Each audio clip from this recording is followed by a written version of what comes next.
We're back with the leader of the third largest district in the state of Tennessee, urban, rural, and suburban. It's unique. John? Dr. Rysewyk, I fortunately do not have to work for elected officials. You do.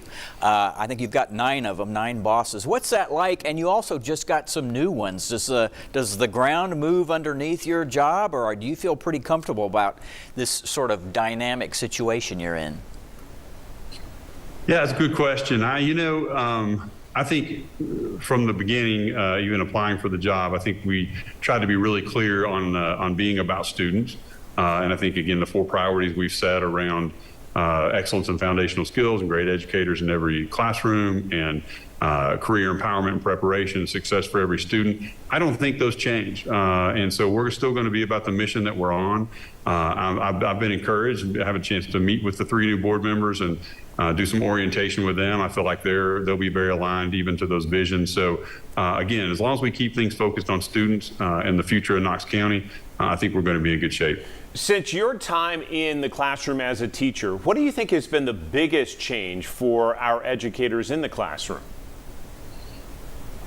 Wow, that's a great question. I think probably the demands of the job have changed a little. I think, we have a society that's changed a lot over time, and I think, kind of maybe societal norms have changed a little bit. I think family structures have changed a little bit.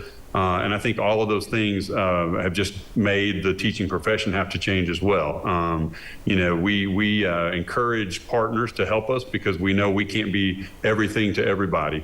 We know we have to keep our eye on the ball toward academic outcomes for students and preparing them there. And I think that's where, for a while, I think school systems try to be everything to everybody. And that's the great thing about Knoxville and Knox County, is that there are a lot of people willing to help.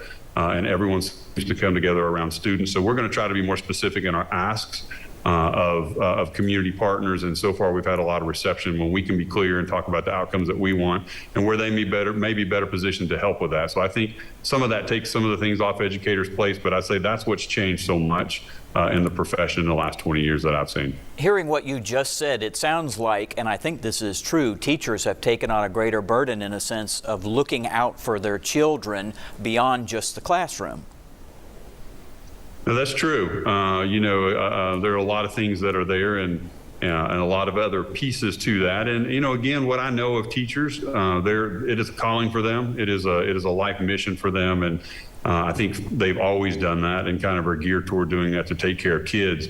What we need, though, is as that plate gets really full, is we need other partners who come alongside and help with some of the financial burdens a family may have, or they may help with some other kinds of supports that families may need after school care or tutoring, those kinds of things for everyone. So I think that can help us if we can really help teachers be focused on their day-to-day in the classroom, building relationships with their students, but mainly those high academic expectations and high behavioral expectations.